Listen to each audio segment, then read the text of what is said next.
मेरी भाभी मुझसे रोज़ 2 किलो अरहर की दाल मंगवाती थी, मगर उस वक्त मैं बहुत हैरान हो जाती जब भाभी उस दाल को पकाए बिना ही अपने रूम में ले जाती और जब बाहर निकलती तो लंगड़ा लंगड़ा कर चलती और कहती कि दाल बहुत अच्छी थी। एक दिन भाभी का राज जानने के लिए मैंने अपनी बहन को भाभी के कमरे में छुपा दिया। कुछ देर बाद मेरी बहन ही लंगड़ाती हुई बाहर निकली तो मेरी जान ही निकल गई। आज श्वेता भाभी ने मुझसे 2 किलो दाल मंगवाई थी। मैं जैसे ही वह दाल लेकर घर पहुंची तो भाभी ने थैला मुझसे ले लिया और अपने कमरे में चली गई। मैं हक्का बक्का रह गई थी कि भाभी को क्या हुआ है। अभी आधा घंटा ही हुआ था कि मेरे भैया ऑफिस से जल्दी घर आ गए थे। उनकी तबीयत खराब थी और मैं अपने कमरे में ही बैठी थी। भैया को देखकर मैं जल्दी से उठकर उनके पास आ गई। मुझे उनकी चिंता सताने लगी थी, मगर वह बोले थोड़ी देर आराम करूंगा तो ठीक हो जाऊंगा। फिर उन्होंने अपने कमरे में जाने के लिए दरवाज़ा खोलने की कोशिश की तो दरवाज़ा अंदर से बंद था। भैया को कुछ शक हुआ तो भैया ने दरवाज़ा पीटना शुरू कर दिया, मगर कमरे से तो भाभी की कोई आवाज़ ही नहीं आई। भैया ने मुझे घूर कर पूछा, श्वेता कहाँ है और दरवाज़ा अंदर से क्यों बंद है? मैं घबरा गई। मैं बोली, भैया भाभी तो कमरे में ही हैं, शायद आंख लग गई होगी। हो सकता है भाभी आराम कर रही हूँ। भाई ने ज़ोर ज़ोर से दरवाज़ा बजाया। फिर बोले, श्वेता दरवाज़ा खोलो, जल्दी करो। लेकिन भाभी ने कोई आवाज़ नहीं दी। मैं भैया का हाथ पकड़कर उन्हें बाहर बरामदे में लेकर आई और बोली, आप यहाँ बैठ जाइए, मैं दरवाज़ा खुलवाती हूँ।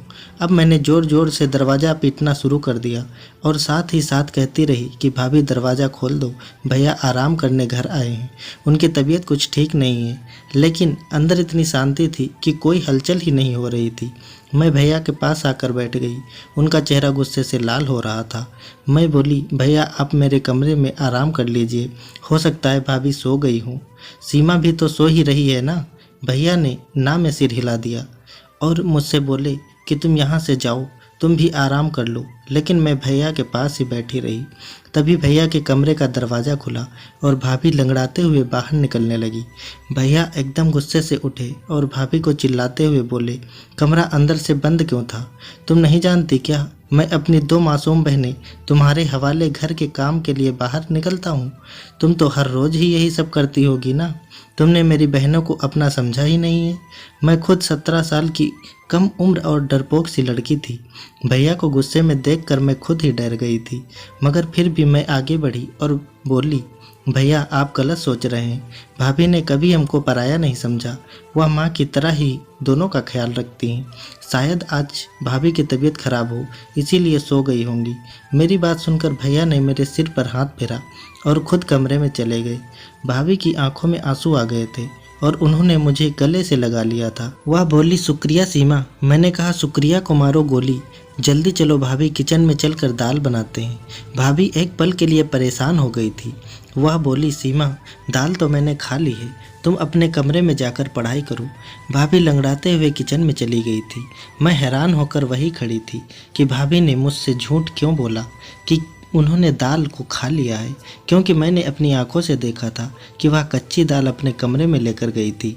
मैं अपने कमरे में आ गई और पढ़ते पढ़ते ना जाने मेरी भी आंख लग गई थी और सुबह को घबराते हुए अचानक मेरी आंख खुली। मेरे साथ साथ रूबी भी जाग गई थी और अब हम दोनों किचन में जाकर भाभी की मदद करने लगे। आज भाभी भी मुझे बड़ी बेचैनी से और खोई खोई सी लग रही थी। भैया भी किचन में आ चुके थे। अब भैया भी रिलैक्स लग रहे थे, भाभी से आराम से बातें कर रहे थे। मैंने यह सोचकर सब नज़रअंदाज कर दिया था कि यह सब मेरा वहम ही होगा। सुबह मैं जल्दी उठकर कॉलेज के लिए तैयार हो गई और भैया के साथ ही चली गई थी। वह ऑफिस जाते हुए मुझे भी साथ लेकर जाया करते थे। मैं और रूबी एक ही कॉलेज में एक साथ पढ़ते थे। उसकी फर्स्ट ईयर के एग्ज़ाम हो चुके थे, इसीलिए उसकी छुट्टियां चल रही थी, जबकि मैं 3rd ईयर में थी और मेरे एग्ज़ाम के लिए अभी 2 महीने बाकी थे। कॉलेज से घर आने के लिए मैं बस में सफ़र करती थी। मैं जैसे ही घर पहुंची तो मुझे लगा ही था जैसे भाभी मेरे इंतज़ार में ही बैठी होंगी।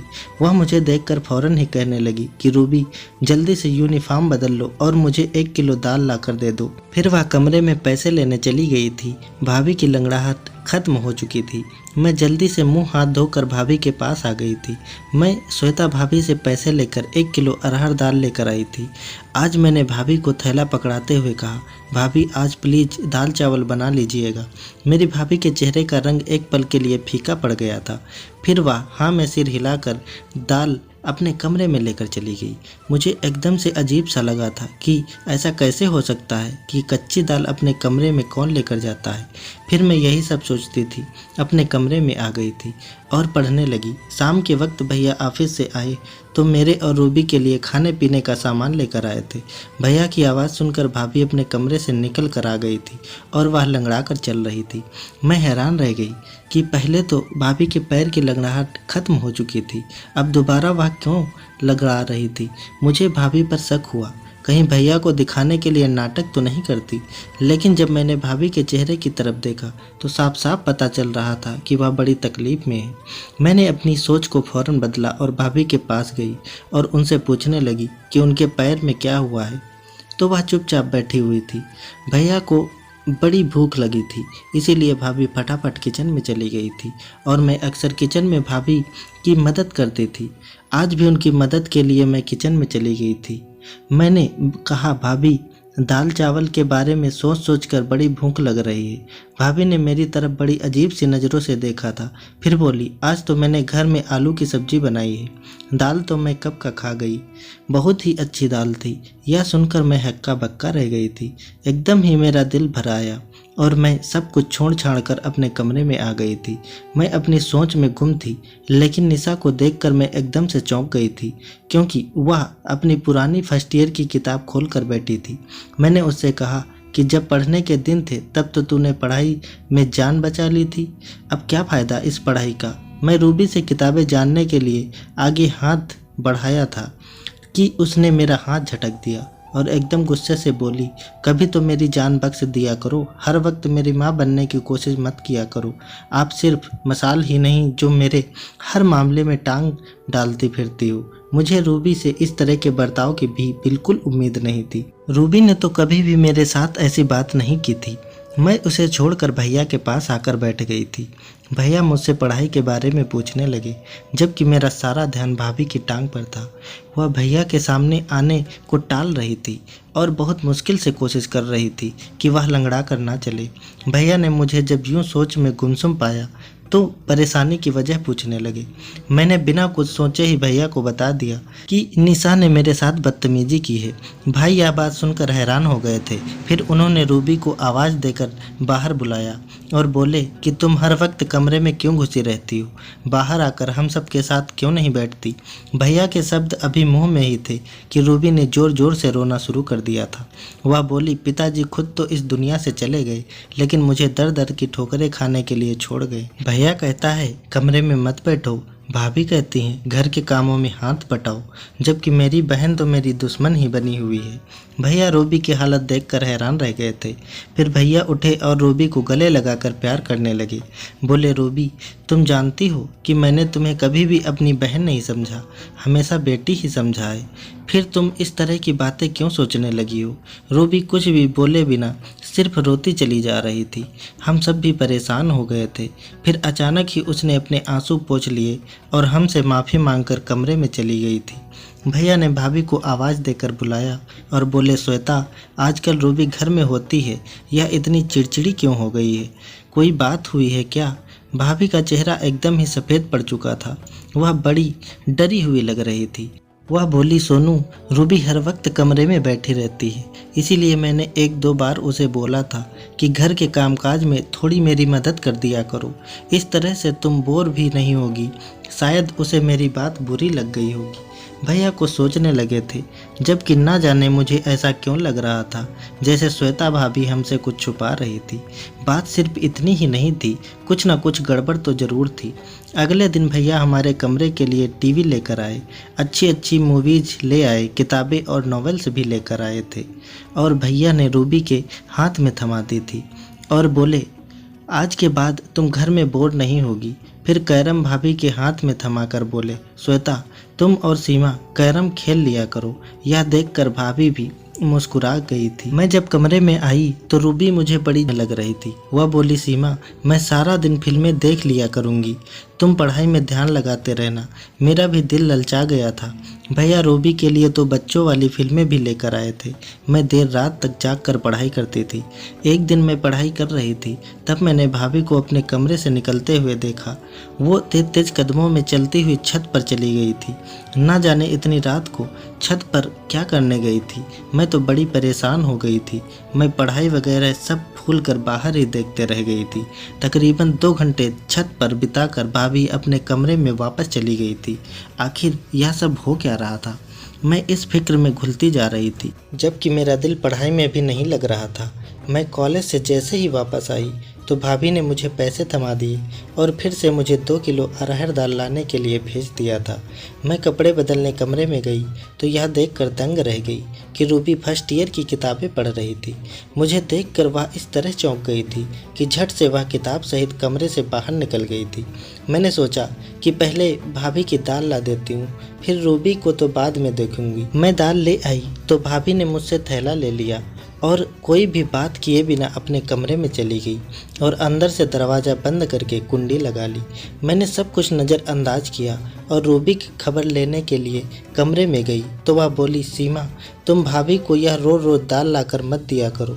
उसकी यह बात सुनकर मैं हैरान रह गई कि वह ऐसा क्यों कह रही है।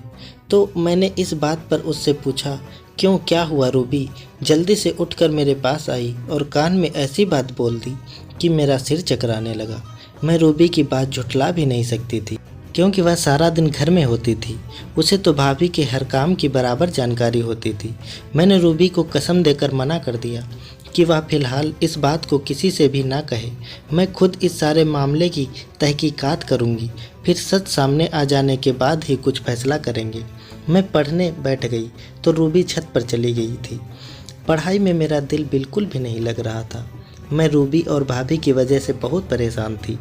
यह दोनों ही बड़ी अजीब अजीब सी हरकतें कर रही थी। मैं अपनी सोचों में गुम थी कि तभी भाभी कमरे से बाहर निकल आई और वह लंगड़ाते हुए चल रही थी। मुझे दाल में कुछ काला लग रहा था। मैंने कहा, भाभी, दाल कहाँ गई?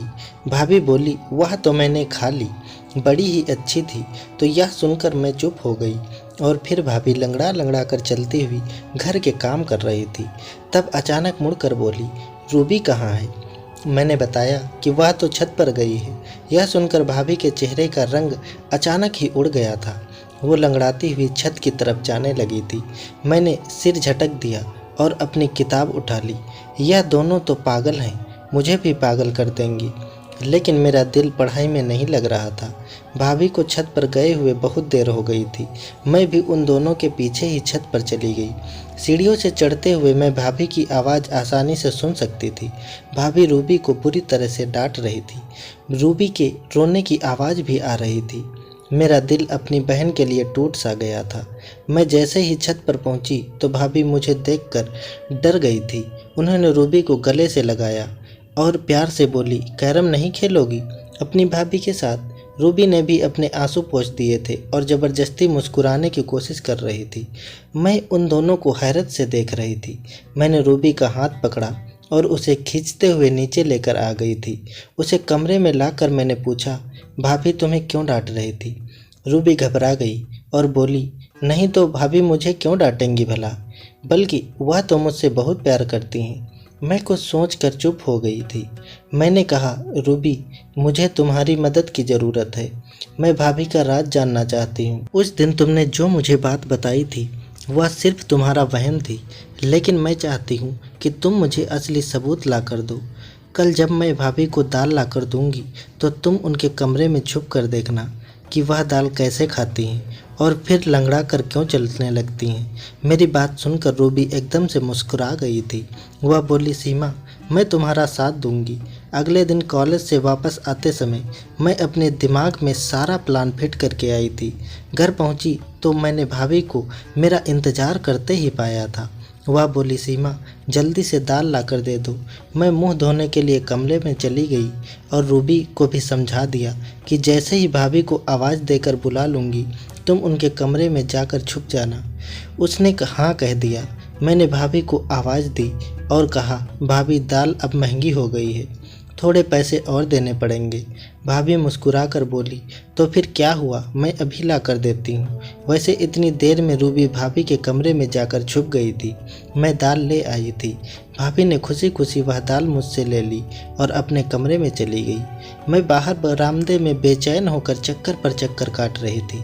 2 घंटे बाद भाभी के कमरे का दरवाज़ा खुला और वह लंगड़ाती हुई कमरे से बाहर आ गई थी तो किचन में चली गई, तो रूबी भी उनके कमरे से बाहर निकल कर आई। यह देखकर तो मैं दंग रह गई थी कि रूबी भी आज लंगड़ा कर चल रही थी। मैंने रूबी के हाथ को पकड़ा और जल्दी से पूछा, रूबी बता, मुझे क्या मालूम हुआ तुझे? रूबी बड़ी परेशान से लग रही थी। वह बोली, सीमा, मैंने तो तुम्हें पहले ही बता दिया था कि भाभी हमसे छुप छुप कर घर से निकलती हैं, मगर तुमने यकीन ही नहीं किया था। वह खिड़की बहुत छोटी है, उससे निकलते वक्त पैर में चोट लग जाती है, इसीलिए भाभी लंगड़ा कर चलती हैं। मैं भी उस खिड़की से निकलकर भाभी के पीछे जाना चाहती थी, मगर इस चोट की वजह से मैं वापस आ गई। मैंने रूबी को कसम दी कि वह भैया को इस बारे में कुछ भी ना बताए। वह बोली, पागल तो नहीं हूँ जो भाई के घर उजाड़ने का सोचूं। मैंने रूबी को एक किताब दे दी और बोली कि तुम इसको पढ़ लेना। मैं उसका छोटा सा दिमाग दूसरी तरफ घुमाना चाहती थी, जबकि मैं खुद इस दुविधा में फंस गई थी कि भाभी के बारे में भैया को बताऊं या फिर ना बताऊं। भाभी हमारे साथ तो बहुत अच्छे से रहती थी, मगर वह मेरे भैया के साथ बेवफाई कर रही थी। यही बातें सोचते सोचते मेरी आंख लग गई थी। ना जाने कितनी देर मैं सोती रही। जब भैया के चीखने चिल्लाने की आवाज़ आई तब मैं घबरा कर उठ बैठी थी। मेरी तो जान ही निकल गई थी। मैं भागते हुए गई तो बरामदे में मैंने भैया भाभी को रूबी को देखा। मुझे लगा रूबी ने भाभी की हकीकत भैया को बता दी, तभी तो वह उन पर गुस्सा कर रहे हैं। मुझे देखकर भैया गुस्से से बोले, सीमा, मैं तो तुम्हें बहुत होशियार समझता था, मगर तुम भी इसको नहीं संभाल पाए। भैया का इशारा रूबी की तरफ था। मैं जल्दी से आगे बढ़ी और बोली, भैया हुआ क्या है? भाभी की आंखों में आंसू आ गए थे। वह बोले, तुम रूबी से मुझे यह पता करके बता दो कि छत पर कौन था जो इससे मिलने आया था। मैं एकदम से डर गई थी। मैंने ज़ोर ज़ोर से ना में सिर हिला दिया था। मैंने बोला, नहीं भैया, हमारी रूबी ऐसी नहीं है, ज़रूर आपको कोई गलतफहमी हुई होगी। भाभी भी आगे बढ़कर बोली, सोनू, आप बिना सबूत इतना गुस्सा ना करें, बच्ची है, वह सुधर जाएगी। भैया अब भाभी को घूर रहे थे। वह बोले, मैंने शादी के पहले ही दिन तुम्हें बताया था कि यह दोनों लड़कियां सिर्फ मेरी बहन ही नहीं बल्कि मैं इन्हें अपनी बेटियां भी समझता हूँ। तुम माँ बनकर इनकी परवरिश करना। किस तरह से पालन पोषण किया है तुमने इनका। मैंने रूबी का हाथ पकड़ा और उसे अपने कमरे में ले आई थी। मैंने रूबी से पूछा, तुम मुझे सब कुछ सच सच बता दो कि आखिर बात हुई क्या है। वह रोते हुए बोली, भाभी चाहती हैं कि हम दोनों उनके पति का घर छोड़कर चली जाएं, इसीलिए वह यह सब करके हमारे भाई की नज़रों में गिराना चाहती हैं। रूबी की बात में तो मुझे अंदर ही हिला कर रख दिया था। मैं बोली, तुम फिक्र ना करो, हमारे लिए गड्ढा खोदने वाले खुद ही उसमें गिर जाएंगे। अगले दिन मैं भैया के साथ कॉलेज जाने लगी तो भैया बड़े खामोश से थे। उनकी आंखों में गुस्सा दिख रहा था। मैंने कहा, भैया, आज आप ऑफिस से आधी छुट्टी लेकर मुझे कॉलेज से लेने आ जाइएगा। मैं एक हकीकत आपके सामने रखना चाहती हूँ। भैया कुछ कहे बिना ही चले गए थे, मगर यह उनकी मेहरबानी थी कि वह मुझे लेने के लिए आ गए थे। मैंने उनसे कहा कि वह घर से बाहर ही रहें, जब तक मैं इशारा करके उन्हें ना बुलाऊं, तभी वह घर आए। मैं जैसे ही घर गई, भाभी ने दाल का ऑर्डर दे दिया। थोड़ी देर बाद जब मैं दाल लेने बाहर निकली तो भैया आगे बढ़े और बोले, कहाँ जा रही हो? मैंने कहा, बस आप चुपचाप रहें, आज हकीकत आपके सामने आ जाएगी। मैं दाल लेकर घर चली गई तो भाभी ने मेरे हाथ से थैला ले लिया और कमरे में चली गई थी। मुझे इसी वक्त का इंतज़ार था। मैं जल्दी से घर से बाहर आई और भैया को अपने साथ घर ले गई। मैंने कहा, भैया आप अपने कमरे का दरवाज़ा खोलिए। भैया के पास एक कतार था जिसके ज़रिए उन्होंने कमरे का दरवाज़ा खोल लिया था। जब हम अंदर दाखिल हुए तो भाभी अंदर नहीं थी। उनके कमरे की खुफिया खिड़की खुली हुई थी। भाभी ने उस खिड़की से बाहर देखा तो उन्हें भाभी नजर नहीं आई। वह तेज तेज चलती हुई कहीं जा रही थी। भैया भी उस खिड़की से कूद गए थे, जबकि मैं और रूबी भी बड़ी मुश्किल से उस खिड़की में उतर पाए थे। हम दोनों भाभी का पीछा करते हुए दूर एक सुनसान सी जगह पर पहुंच गए थे। एक बाबा का घर था जहां लोग ताबीज बनवाने के लिए आ जाया करते थे। तेज तेज चलते हुए अचानक जब भाभी ने पीछे मुड़कर देखा तो हम तीनों को देखकर उनके चेहरे का रंग काफ़ी फीका पड़ चुका था। भैया आगे बढ़े और भाभी का हाथ पकड़कर उन्हें घर ले आए थे। भैया के तेवर बड़े खतरनाक हो चुके थे। वह भाभी से बोले, श्वेता, आज मैंने अपनी आंखों से सब कुछ देख लिया है, तो झूठ बोलने का कोई मतलब नहीं है। मुझे सच सच बता दो। भाभी बोली, सोनू, भगवान जानता है मैंने आपकी इन दोनों बहनों को अपनी बेटियों की तरह ही समझा है, मगर इनकी वजह से आप मुझ पर शक करते हो कि मैं इनका ख्याल नहीं रखती। इनकी वजह से आप मुझे 4 शब्द भी सुना देते थे, तब मुझे यह वहम हो गया था शायद आप मुझसे प्यार नहीं करते हैं। ऐसा भी लगता था कि जैसे आप किसी और से मोहब्बत करते हैं और मुझे तलाक दे देंगे। मैंने अपनी बड़ी बहन से इसके बारे में बात की तो वह बोली, एक साधु बाबा है जिनका मंत्र बहुत शक्तिशाली है, उससे पति मुट्ठी में आ जाता है। इसीलिए मैं आप सब से छुप कर उनकी सभा में जाने लगी थी। साधु बाबा ने कहा था कि पूरे 15 दिन तक 2 किलो अरहर की दाल पर मंत्र का प्रयोग करना और वही दाल नहर के किनारे फेंक देनी है। मुझे यह सब करते हुए 10 दिन हो चुके थे। मैं आप दोनों के जाने के बाद उसी मंत्र का पाठ करती थी, जिसकी वजह से रूबी पर ध्यान न रख सकी। मुझसे चूक हो गई। रूबी अपने ही इलाके के आवारा लड़के विनय से मोहब्बत कर बैठी और इसके दरमियान चिट्ठी और हद का सिलसिला शुरू हो गया था। मुझे रूबी पर शक हुआ था, इसीलिए मैं आधी रात को उठकर छत पर चली गई थी। तब मुझे विनय का खत नजर आया था। उसमें उसने रूबी की बहुत तारीफ करी थी। मैंने वह खत रूबी को दिखाते हुए कहा कि मैं तुम्हारी हकीकत तुम्हारे भैया को बता दूंगी, इसीलिए समय के रहते सुधर जाओ। मगर रूबी तो मुझे ही अपना दुश्मन समझने लगी थी। मैं यह ठान चुकी थी कि 15 दिन बाद यह प्रक्रिया पूरी हो जाएगी और मेरी मन्नत भी। इसके बाद मैं रूबी से सख्ती से पेश आऊँगी, मगर यह व्रत पूरा होने के पहले ही आप मेरा राज जान चुके हैं। मैं आपसे माफ़ी चाहती हूँ कि मैं रूबी का ख्याल नहीं रख पाई।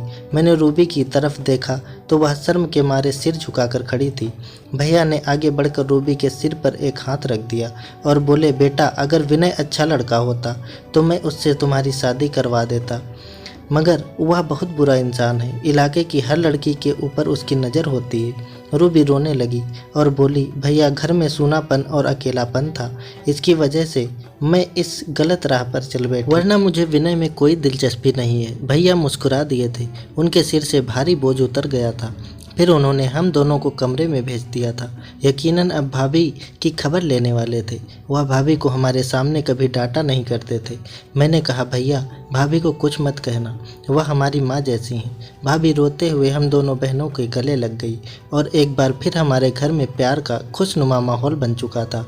दोस्तों, उम्मीद करता हूँ आपको हमारी कहानी पसंद आई होगी।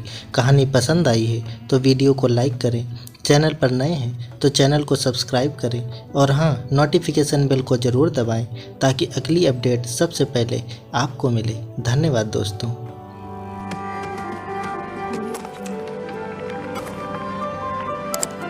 Subscribe now and press the bell icon.